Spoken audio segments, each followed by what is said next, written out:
What people call frequency or manifesting is not as powerful as living the life of an ordinary person who benefits others and keeps a calm, balanced mind. Why is that? There is something difficult to understand when scrolling through social media today. Why do so many people believe so strongly in changing their personal energy frequency? The word frequency is used loosely in all kinds of situations. Couples who are incompatible blame it on frequency and break up. Looking for a partner must match frequencies. Doing business together must match frequencies too.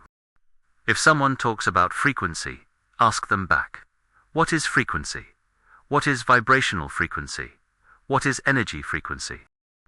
These three are fundamentally different, yet they are thrown around carelessly. Across all religions in the world, not a single scripture speaks about frequency, but many great religions speak very clearly about the human mind. Look into Buddhism, Confucianism, Christianity, even Taoism. Every major tradition emphasizes cultivating the heart and mind. None of them mentions frequency. The terms frequency, vibrational frequency, and energy frequency only appear in modern society. They are products of contemporary spiritual research, not the ancient wisdom of the sages, and not characteristics of sacred traditional culture. According to energy frequency philosophy, what you think about, desire, and focus on emits a field that influences your body. But isn't the root of what we think, desire, and attend to coming from the mind? Buddhism said this 2,500 years ago, nothing new at all. Anyone who studies Buddhism, especially meditation practitioners, knows this. A famous Buddhist saying is, all phenomena are created by the mind. This means that good or evil, fortune or suffering, and the world a person experiences are all shaped by that person's mind. This teaching is deeper than the ocean, far more profound than modern frequency theories. Unfortunately, today people are easily led by self-made philosophies from healing or spiritual coaching accounts on short video platforms. As a result, frequency and manifestation are glorified. People believe that by some strange practice to raise their frequency, their lives will automatically improve. Certain aspects of frequency philosophy do align with Buddhist principles. For example, an American psychiatrist and consciousness researcher named David Hawkins proposed that illness and reduced bodily energy arise from negative thoughts. Something science had already explored.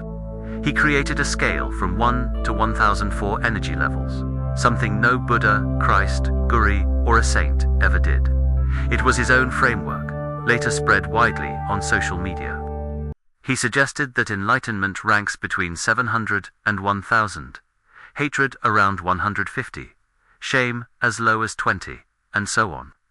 To raise energy, he recommended gratitude, listening to high vibration music, meditation, conscious breathing, exercise, sunlight, positive thinking, and more.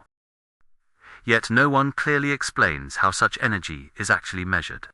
Even so, these practices are healthy and beneficial. They can make life better. But many content creators twisted these ideas, telling young people that simply changing their frequency will bring billionaire wealth, sweet love, perfect marriages, and glorious careers. That is not how it works. Wealth, in the unseen realm, is said to come from giving, benefiting others without expecting return. And if one gives material wealth, the response comes in material form. Kind words alone cannot make someone rich. In the visible world, wealth comes from providing real value to the market, useful products and services that people accept, whether cosmetics, clothing, or a bowl of noodles. If the market welcomes it, at least you escape poverty.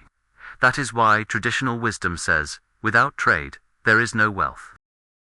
Do not expect to become rich just by standing still, listening to high-frequency music, doing yoga, sunbathing, smiling daily, and thinking positively.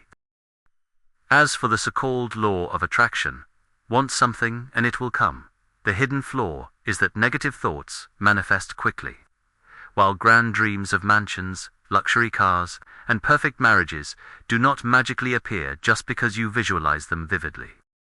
What people call manifesting is merely intention. It lacks one crucial thing for success: merit and blessings. Trying to attract extraordinary outcomes without sufficient virtue is futile. Manifestation only works when what you seek matches your existing fortune and merit. And even then, each success consumes some of that stored blessing.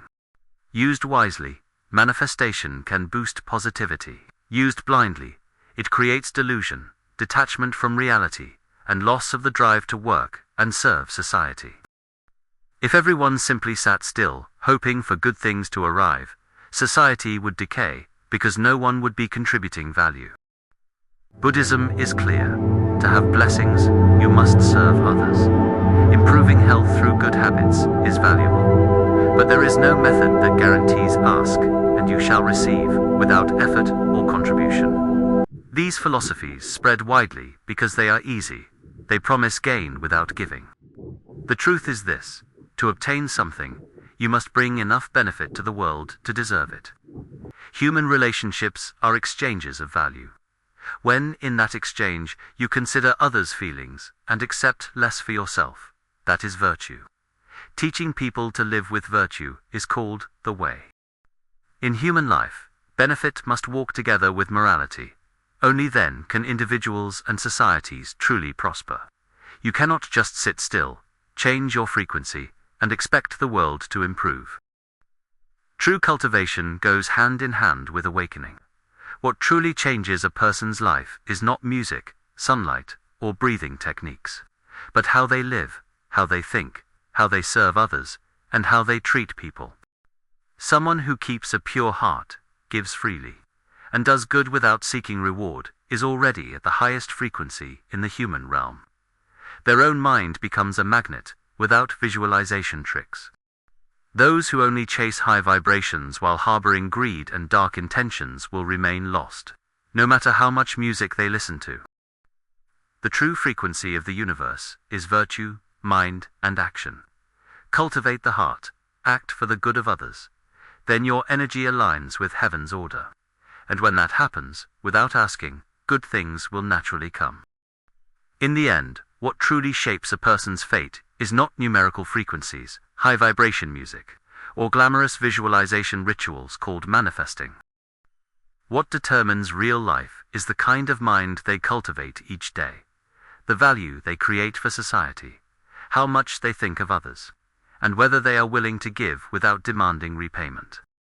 When someone lives with integrity, contributes something meaningful, serves others, and keeps a righteous heart, life naturally begins to move in a better direction.